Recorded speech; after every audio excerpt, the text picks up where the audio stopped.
Hey everyone and welcome back to the channel. Today, we're rediving deep into a really common and often misunderstood fault code that pops up on many Jeep, Chrysler, and Dodge vehicles.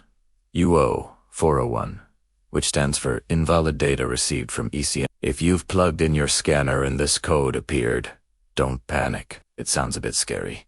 But we're going to break down what it means, what causes it, and most importantly, how to fix Italiano. So, what exactly is U0401? Think of your car's computer system like a team of managers. You've got the main boss, the engine control module, or ECM. And then you have other managers for things like the transmission, the brakes, and the instrument cluster. They all talk to each other over a network called the CAN bus. The U0401 code is set when one of these other modules, let's say the transmission control module, gets a message from the ECM that it doesn't understand or finds illogical. It's like getting an email full of gibberish. The TCM knows a message came, but the data inside is corrupt or just plain wrong. Now, what are the symptoms you might experience? This is where it gets tricky because U0401 is often a secondary code. The most common symptom you'll see is the check engine light, of course. You might also notice your electronic throttle control light that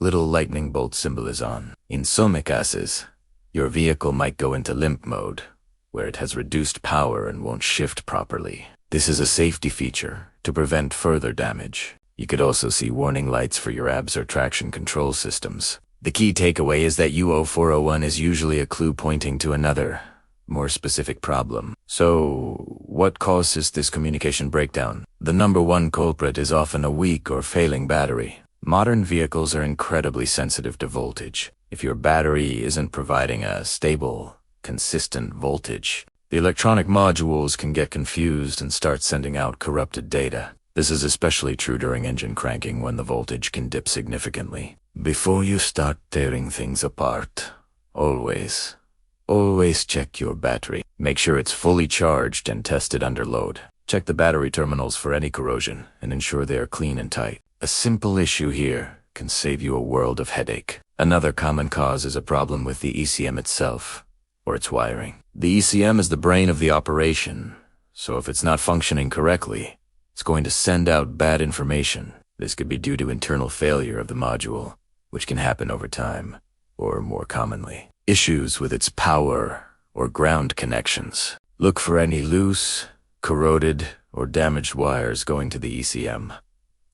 Pay close attention to the main ground points on the engine block and chassis. A bad ground is like trying to have a conversation in a room with terrible cell servicing messages. Just do and get through clearly. Sometimes, the issue isn't with the ECM at all, but with the CAN bus wiring itself. This network of wires can get damaged from accidents, rubbing against other components, or corrosion from water intrusion. A visual inspection of the wiring harness, especially around the engine bay and under the vehicle, can sometimes reveal a chafed or broken wire. This type of diagnosis can be more advanced and might require an oscilloscope to check for proper signal on the CAN high and CAN low lines. So, how do we fix it? Here's your step-by-step diagnostic plan. First, grab your scanner and check for any other codes. U0401 rarely travels alone. If you have other codes, especially P codes related to sensors, or the ECM, address those first. They will often lead you to the root cause. Second, test your battery and charging system. As we said, this is the most common cause. Don't just assume it's good. Load test it and verify your alternator is putting out the correct voltage. Clean those battery terminals. Third, perform a thorough visual inspection of the wiring. Check the main harness to the ECM and the ground straps. Look for anything that seems out of place, like corrosion, damage, or aftermarket accessories that might be improperly wired in. If all of that checks out, the problem could be a failing ECM.